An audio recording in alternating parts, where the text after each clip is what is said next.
It's a real pleasure to be here to give you an update on the 1 year.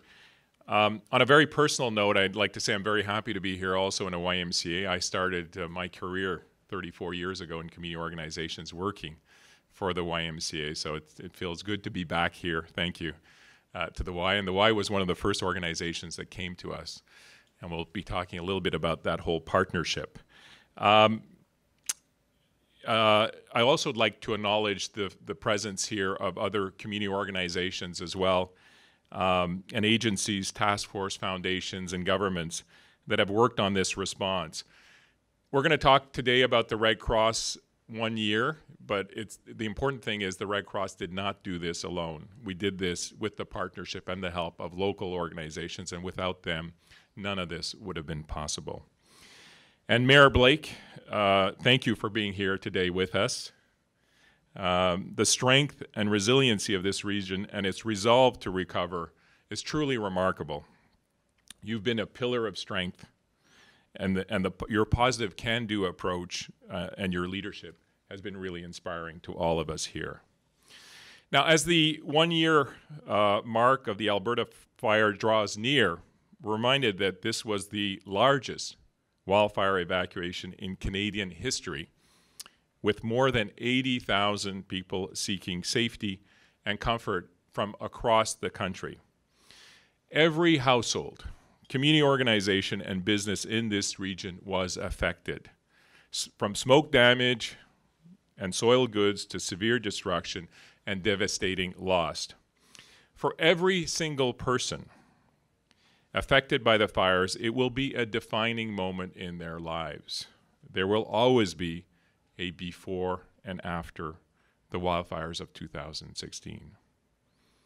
And in the history of the Canadian Red Cross, there will also always be a before and after wildfires, as this is the largest disaster in Canadian history. It was also a defining moment for the Canadian Red Cross. Now, with the Alberta fires, we've experienced many firsts. When people were evacuated from Fort McMurray, they went, as I said earlier, they went from coast to coast. They evacuated, of course, in Alberta, but they evacuated across the country.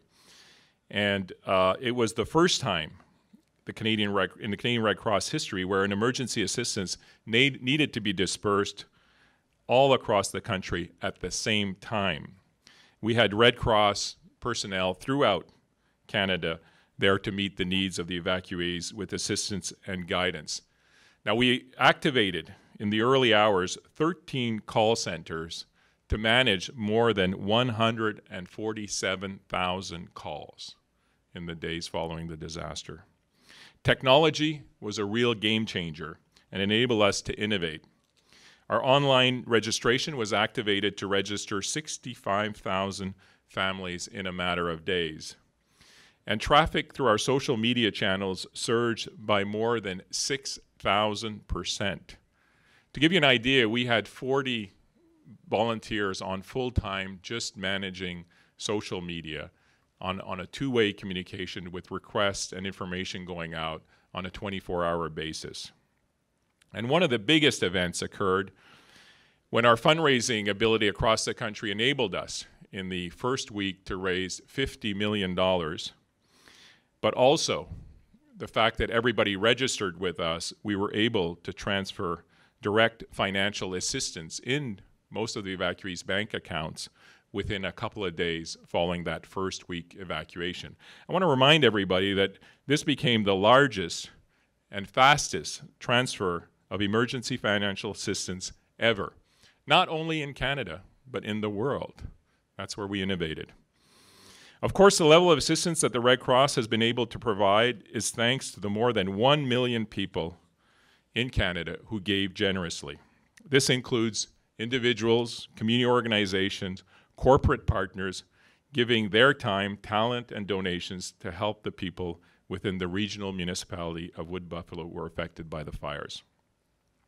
I want to also thank the government of Alberta, the government of Canada for their matching fund program.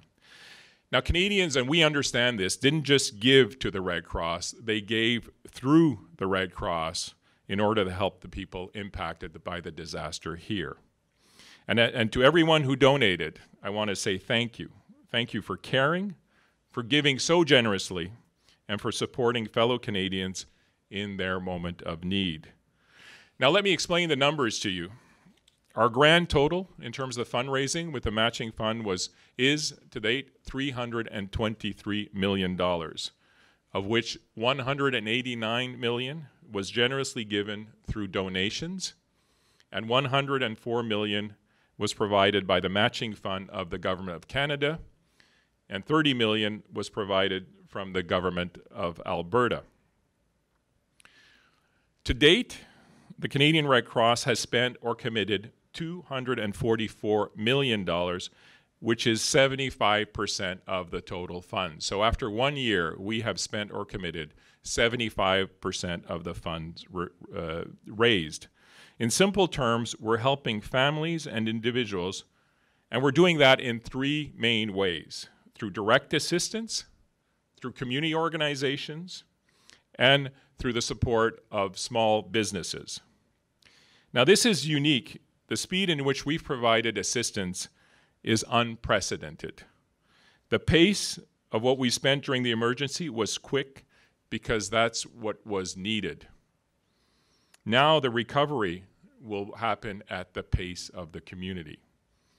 It takes time, and I think we'll need to talk a lot more about that, how it's important that although the emergency relief needs to happen fast, recovery will take time for Fort McMurray, and we need to be there, and we will be there to accompany this region throughout its recovery.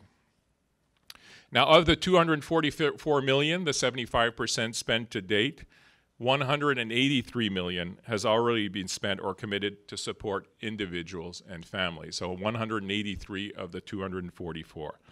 And we've provided more than 126,000 electronic fund transfers or direct financial assistance to help pay for things like rent, mortgages, utilities, household goods, food, gas, and clothing. Transportation home, 10,900 plane and bus tickets were booked to help people return home. To date, more than 19,000 confidential one-on-one assessments have been completed between residents and Red Cross caseworkers to help address needs. And I want to take a little moment to insist on that, the importance of that. 19,000 personal meetings with caseworkers, 147,000 people talk to us through our call centers. And I've been going around the country, I've met many evacuees, and that personal communication with us was very, very important. And it goes from simple information to support to somebody to talk to during that crucial time. The next area we've allocated funds is the support of community organizations. And we've always recognized that local community organizations are the fabric that helps hold the community together, especially after a disaster occurs. And we're pleased that in the early response, we were able to allocate $50 million to support community groups assisting people that are affected by fires. To date, $24 million have been spent and committed in support of 54 local community initiatives. Now, I think it's very important to help ensure that the needs of the community are reflected in relief and recovery activities. These funds are allocated through a proposal process which involves a community partnership table, which is led by the Red Cross alongside the United Way of Fort McMurray. It also includes representation from Indigenous leadership, the Regional Municipality of Wood Buffalo, the Alberta government, the Industry Recovery Working Group, Social Recovery Task Force, and Community Wellness and Resilience. We don't do this alone. This is about a whole of community approach, and it's important to have all the actors so that the dollars invested are complementary to other activities and meet the right needs. And something that is also within this funding envelope, we just recently signed an agreement with the Regional Municipality of Wood Buffalo. The Red Cross is providing $10 million to assist with a range of recovery activities. Now, our third main area for fund allocation is providing support to eligible small businesses. And I want to remind everybody that small businesses are particularly vulnerable after a disaster, as their entire business is impacted, especially after a long evacuation period, and they're critical to the full recovery of the community that's affected. Our support for this program provided relief to 3,296 small businesses owners, trades, and sole proprietors who suffered uninsured financial loss as a result of the fires. And it's important to note that this program was designed to be, again, complementary to the Regional Municipality of Wood Buffalo initiative in economic recovery, and was made possible in part by the Government of Alberta's matching fund contribution. So again, it's not about doing this alone, it's about doing this in complementary to other activities that are happening in the community. Now, to date, out of $30 million allocated, $28.5 million have been spent and committed to assist with the recovery of small businesses. Now, finally, let me remind you that at the beginning of this disaster, we committed that the cost of fundraising would not exceed 5%, and that is still the case. And we've also allocated, as we announced at the beginning, 1.5% of donated funds.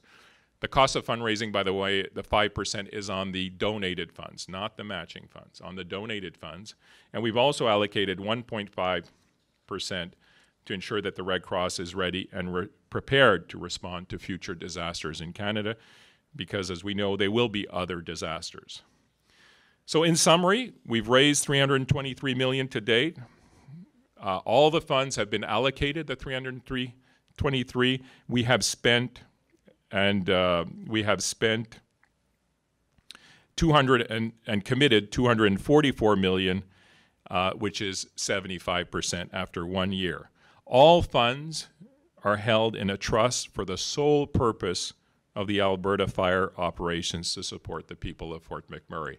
So all funds given for this response will be spent in here for this operation. We talked a lot about numbers, and it's important because these numbers mean support for people and people that needed that support. But I would like to take the opportunity to recognize the over 3,275 Red Cross volunteers and staff that assisted in this response.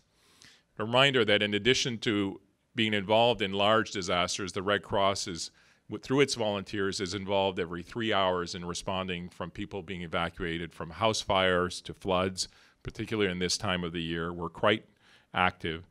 And as this is National Volunteer Week, I want to take a moment to recognize the tremendous work of volunteers in the Red Cross. We could not do this without the engagement of people who give their time, give their vacations to come and help others. And I'm quite happy we have one of those volunteers with us here today representing the Canadian Red Cross volunteers. This is National Volunteer Week as well, and it's important to recognize that. Claire Crawford is here with us. And Claire has been volunteering with the Red Cross for 10 years. She's worked on every single major response in this province, including the fires in Slave Lake, the southern Alberta floods, and the wildfires last year. And she's also assisted the American Red Cross with Hurricane Sandy response. Thank you, Claire, for your commitment, your engagement.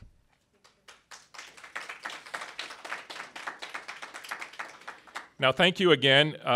As I mentioned earlier, it's a whole of community approach. We cannot do this alone.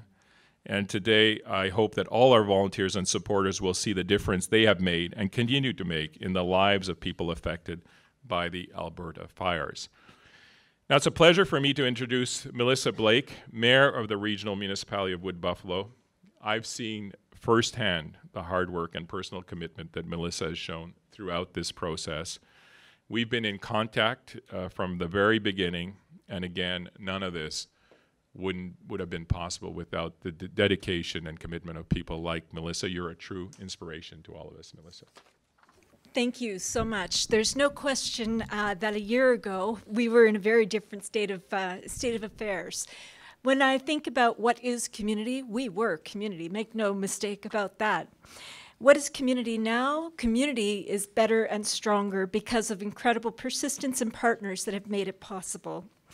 Good morning, everyone. On behalf of Council and the residents of the Regional Municipality of Wood Buffalo, there's no question that I'm absolutely delighted to be here today and to have had this opportunity to share the support that the Red Cross has meant for our community. When the mandatory evacuation order was announced, there's no question that people were fleeing for their lives with what little they could. And that meant that many went to work that morning and left with nothing. Not surprisingly, when close to 90,000 people evacuated through the course of that day, the needs, much like the challenges ahead, were pretty significant. And that's where the generosity of complete strangers has been so powerful. Donations to the Alberta Fires appeal has had a direct personal effect on tens of thousands of individuals and families and businesses. And quite literally, in some shape or form, I can say that our entire community has received that vital help. In fact, the Red Cross has sent not one but two allocations of those electronic transfers to get that direct financial assistance to us, had me reflecting on the most important thing to me after the wildfire was a toothbrush. I had one packed, and then I got waylaid in transferring from a work camp to another location. And by the time I landed in Edmonton and was requested to do a news conference with the Premier at that time, all I really wanted was a toothbrush. This toothbrush became a fixation for me, and I know that the many, many thousands had other things far more significant than a toothbrush that they were after. But these funds came so early on in the evacuation that when the gravity of the situation was just starting to sink in for many of us, that's when the Red Cross funds began to be distributed. On May the 11th, just one day, funds were distributed to 64,000 people. According to the data, 85% of those funds were cashed by recipients within a few days. Some bought toothbrushes. Others bought other things. But those funds, without any humor at all, those funds are what helped to carry us through the uncertainty of those days and the many beyond. Those immediate unplanned expenses, especially the urgent need for food, for clothing, and shelter. When we were finally permitted to return to our community and we came face to face with the scope and the loss of damage, once again, it was the Red Cross that was there to provide support. With emergency financial assistance, fire cleaning kits, and even flights and charter buses to help our uninsured residents get back home to Fort McMurray. And when the threat to our community retreated and we were no longer a part of that daily news cycle, Red Cross, you were still there for us. So yes, indeed, every step of the way for residents, the community, and businesses, the Red Cross has been there to help, allocating that $231 million to assist individuals, families, and another $50 million to community initiatives, and another $30 million to support small businesses. So back to community. What is community? It is all of those things. I get to see people person to person. I can't help people person to person. Usually I'll have something bigger. I'll have a social agency that will help. And so I'll direct people there. And when I have the good fortune of interfacing with businesses who are looking for the support that they need to continue to hire, to continue to employ those individuals, it's through the Red Cross that I knew I could tell the business, you can get help. And when I look at this community, again, through the support of the Red Cross, it's helped so many of those elements through the toughest times in our history. When I tell you that I want to thank you on behalf of every resident of our community, I want to thank you for the commitment to the people of this region throughout this past year. I want to thank every single Canadian who contributed to our urgent cause, and I want to thank the Red Cross for being there for those individuals right up to those agencies and organizations that have needed it the most. We look forward to continued collaboration with you in the months and years ahead as we move forward in what I know will be a successful recovery of our community. Thank you.